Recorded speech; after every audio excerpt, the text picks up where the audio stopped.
눈에서 멀어지면 마음에서도 멀어진다는 말이 있습니다. 그런데 이것은 우리의 신앙에 있어서도 다르지 않습니다. 코로나19로 예배의 자리에서 멀어지더니 마음에서까지 주님에게서 멀어지게 되는 일이 많다는 것입니다. 베드로도 그랬습니다. 예수님이 잡혀가실 때 멀찍이 따라갔던 베드로는 대제사장의 집까지 따라가게 되었습니다.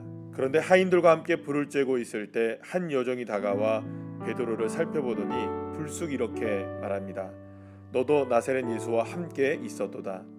깜짝 놀란 베드로는 부인하며 앞들로 나가버립니다.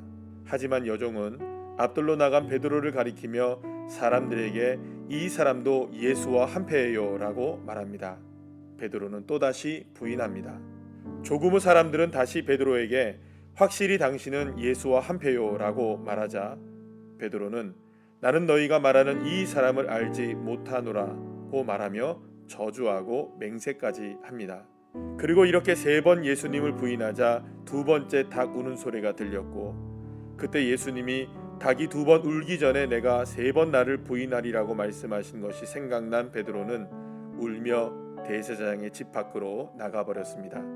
그 누구보다 예수님을 사랑했고 늘 주님과 함께했던 베드로였습니다.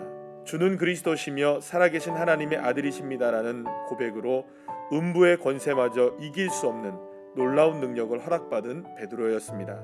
하지만 한 여종의 추궁에 모든 것이 한순간에 무너졌던 것입니다. 그렇다면 왜 이렇게 베드로가 실패하게 되었던 것일까요? 그것은 예수님과의 거리가 계속 멀어지고 있었기 때문이었다고 할 수 있습니다.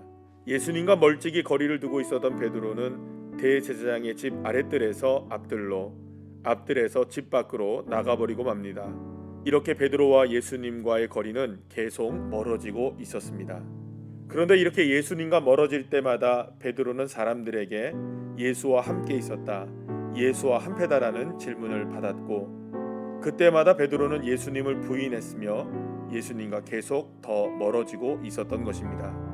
베드로는 왜 실패했던 것일까요? 주님에게서 멀어졌기 때문이었습니다. 그렇다면 왜 베드로는 주님에게서 멀어졌던 것일까요? 예수님이 함께 하심을 온전히 믿음으로 고백하고 있지 못했기 때문이었습니다.